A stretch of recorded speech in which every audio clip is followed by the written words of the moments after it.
Hello दोस्तों, welcome to AG stood.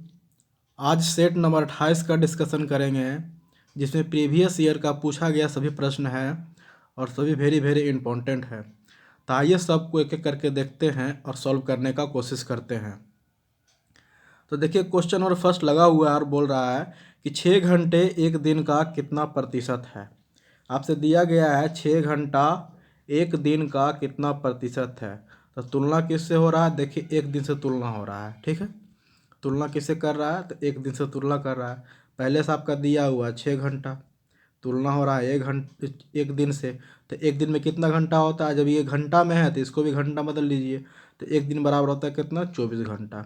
तब यहाँ से आप कह सकते हैं कि ये 6 घंटा एक दिन का कितना प्रतिशत? तो 100%। इसको हल कर दीजिए, आपका आंसर आ जाएगा 6 चौक 24, कट जाएगा आपका 25 बार में। मतलब आपका आ गया आंसर 25%। ये आपका करेक्ट आंसर है, जो कि ऑप्शन नंबर किस में है? तो सी में है, ठीक है।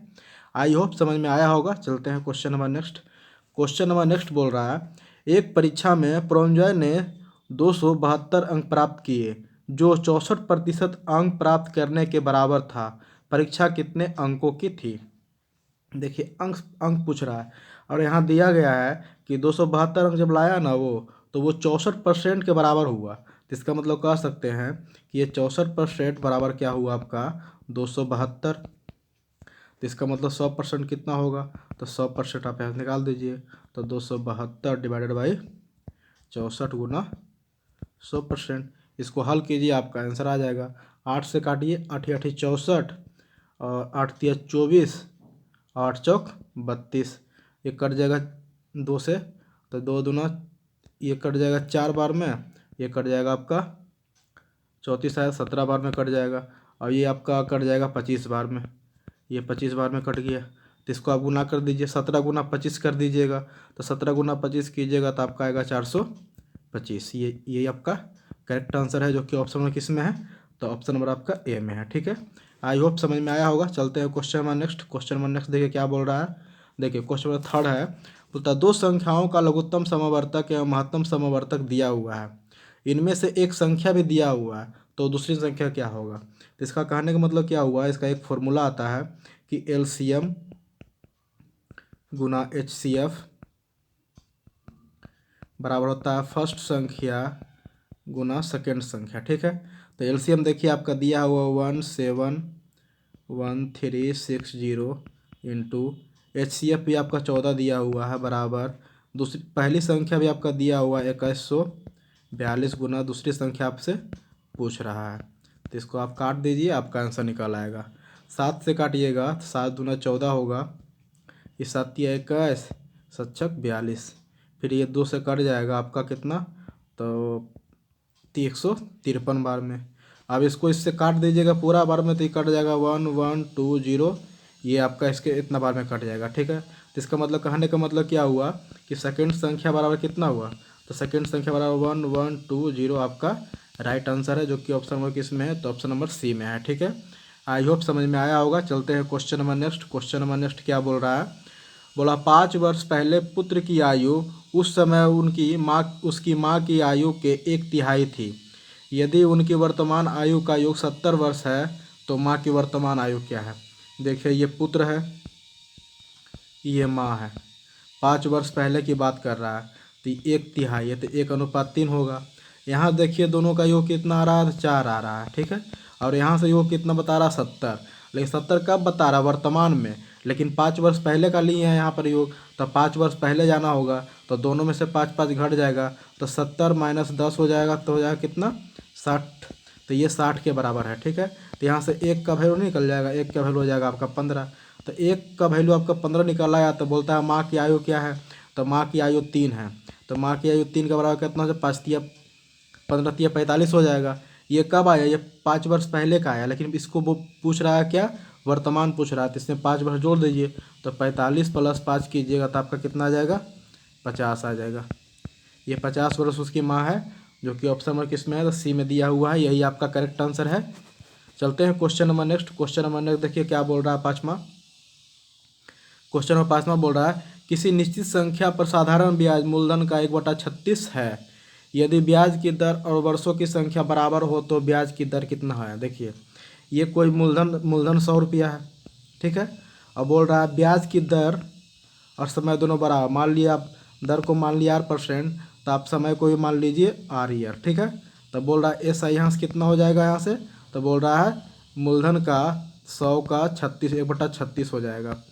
लेकिन हम जानते हैं कि SI बराबर क्या होता है, RT% होता है। SI बराबर क्या होता है, RT%। तो R भी R% है, T भी T है, तो R गुना R करेंगे तो R² आ जाएगा। तो यहाँ से R² बराबर कितना हो जाएगा, तो देखिए SI बराबर ये निकल के आया, ये 100/36 आएगा। तो यहाँ से R बराबर नहीं निकल के आएगा, R बराबर निकल आएगा 100/36। तो R बराबर निकल के आएगा 10/10/6 निकल के आएगा। तो R बराबर हो जाएगा 5/3। R बाई निकल जाएगा 5/3। यही आपका करेक्ट आंसर है। अगर समय पूछता तो समय भी 5/3 होगा।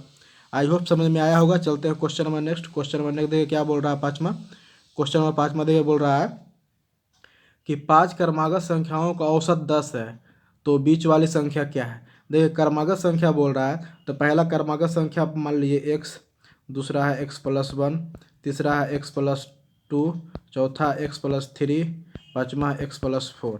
तो ये सब संख्याओं का औसत दिया हुआ है 10। लेकिन यहाँ से आप जोड़िएगा, योग निकाल लीजिए, तो 1x 2x 3x 4x 5x है। तो 5x प्लस कितना हो जाएगा, 3 छो 4 10 आ जाएगा। ये योग आया, तो यहाँ से भी योग निकाल लेंगे। जब औसत दिया हुआ तो योग आराम से निकल सकता है। 5 संख्याओं का औसत दिया हुआ तो योग बराबर क्या होता है, औसत गुना संख्या होता है। तो 10 गुना 5 हो जाएगा, तो आ जाएगा कितना, 50। तो यही 50 के बराबर है।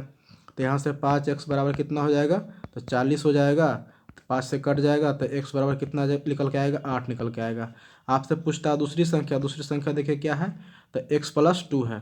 तो x+2 का मान निकाल लीजिए, x का वैल्यू आप 8 रख दीजिए और 2 तो यहाँ है ही है, तो 8 2 10, ये आपका आंसर निकल के आएगा, जो कि ऑप्शन नंबर किस में है, तो ऑप्शन नंबर ए में है। ठीक है, आई होप समझ में आया होगा। चलते हैं question number next. Question number next देखिए 7वां बोल रहा है कि रायमा ने पैदल 7 किलोमीटर प्रति घंटा की चाल से कुछ दूरी तय की और कुछ दूरी साइकिल से 12 किलोमीटर प्रति घंटा की चाल से तय की।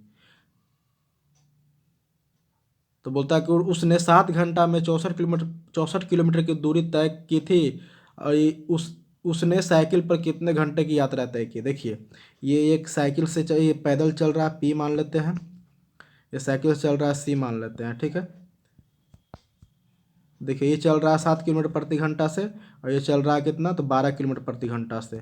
लेकिन यहाँ टोटल आपका दिया हुआ है कि कितना चल रहा है, तो देखिए 64/7। बोले ऐसा क्यों किया, देखिए ये चाल का जब रेशियो ले रहे हैं यहाँ से, तो यहाँ से चाल का ही तो दोनों का मिश्रण लेंगे। तो चाल बराबर क्या होता है, दूरी बटा समय। तो आप यहाँ से 64/7 कर सकते हैं। अब यहाँ से आप एलिगेशन लगा लीजिए, आपका आंसर निकल आएगा। ठीक है, तो 64/7 माइनस 12 कीजिएगा, 64/7 माइनस 7 कीजिएगा तो आपका निकल के आएगा कितना, तो यहाँ से निकल के आएगा आपका 15/7। ठीक है, ये निकल के आएगा 15/7, 15/7 निकल के आएगा।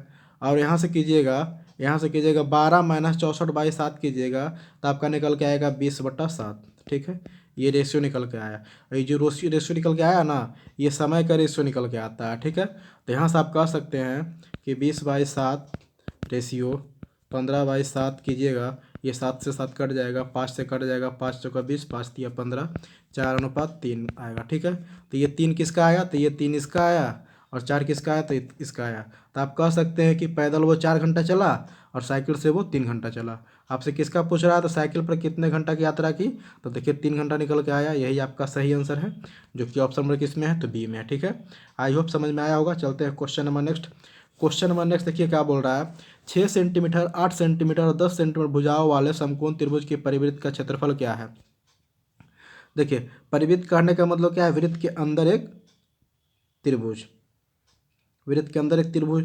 तो ये जब भी होगा तो ये 90 डिग्री होगा, ये 90 डिग्री है। ठीक है, उसके बाद दिया हुआ भुजा ये 6 है, ये 8 है और ये 10 है। ये तभी होगा जब एक समकोण त्रिभुज रहेगा, तभी होगा। तो ये 10 है तो इसका मतलब ये क्या है, ये तो व्यास हो गया। ठीक है, ये जो है ना, ये व्यास हो गया, 10 सेंटीमीटर व्यास हुआ। तो इसका आधा क्या हो जाएगा, त्रिज्या। तो इसका आधा त्रिज्या कितना है, तो 5 है। तो तो इसका आधा त्रिज्या हो जाएगा 5, 10 का आधा कीजिएगा तो 5 हो जाएगा। अब पूछता है ये परिवृत्त का क्षेत्रफल। परिवृत्त का क्षेत्रफल क्या होता है? Pi R square. Pi R square होता है, तो पाई रहने दीजिए, और आर का स्क्वायर मतलब 5 का स्क्वायर कीजिएगा तो 25, तो आपका आ जाएगा 25 पाई सेंटीमीटर स्क्वायर। यही आपका राइट आंसर है, जो कि ऑप्शन में किस में है? तो बी में है। ठीक है, आई होप समझ में आया होगा। चलते हैं question number next. Question number next क्या बोल रहा है, देखिए। बोलता है यदि दो समपूरक कोणों का अनुपात 13:5 है तो दोनों में अंतर ज्ञात कीजिए। समपूरक कोण उसे कहते हैं, दो कोणों का योग 180 डिग्री के बराबर हो, उसे समपूरक कोण कहते हैं। तो देखिए यहाँ तो दो कोण का योग कितना हो रहा है? तो दो कोणों का 13:5 कितना हो रहा है? 18 हो रहा है। और दोनों का योग कितना होना चाहिए? 180 के बराबर होना चाहिए। तो एक डिग्री का मान कितना निकल आया? तो 1 डिग्री का मान निकल आया आपका 10। अब बोलता है कि उन दोनों का अंतर क्या है? तो 13 और 5 का अंतर कितना है? तो 8। तो एक का वैल्यू 10, तो 8 का वैल्यू कितना हो जाएगा? 80 हो जाएगा। ये आपका करेक्ट आंसर है, जो कि ऑप्शन नंबर किस में है? तो सी में है। ठीक है, आई होप समझ में आया होगा। चलते हैं question number next. Question number next देखिए 10वां क्या बोल रहा है। यदि किसी जनसंख्या का मानक विचलन 8 है तो इनका विचरण क्या है? देखिए इसका एक फॉर्मूला है जो कि आपको याद होगा। मानक विचलन बराबर होता है मानक विचलन बराबर रूट अंडर होता है प्रसरण। प्रसरण कहिए या तो विचरण कहिए, बात बराबर है। ठीक है, आपका देखिए मानक विचलन दिया हुआ 8, रूट अंडर प्रसरण है। प्रसरण अगर जो रूट को इधर भेजते हैं तो 8 पे स्क्वायर चढ़ जाएगा। ठीक है, तो यहाँ से आप रूट हटा दीजिए, तो प्रसरण बराबर क्या होता है? 8 का स्क्वायर कीजिएगा तो आपका 64 आएगा। यही 64 आपका करेक्ट आंसर है, जो कि ऑप्शन नंबर किस में है? तो ए में है। ठीक है, चलिए आज का ये लास्ट क्वेश्चन था। आज का ये 10 क्वेश्चन आप लोग को समझ में आया होगा सही से।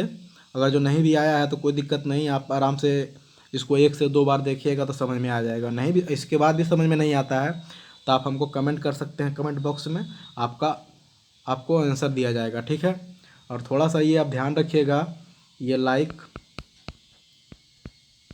शेयर सब्सक्राइब, और जो वीडियो अच्छा लगता है तो प्लीज़ आप लोग लाइक शेयर सब्सक्राइब जरूर करें, अपने दोस्तों को ज़रूर बताएं। चलिए आज के लिए इतना ही, थैंक यू, बाय।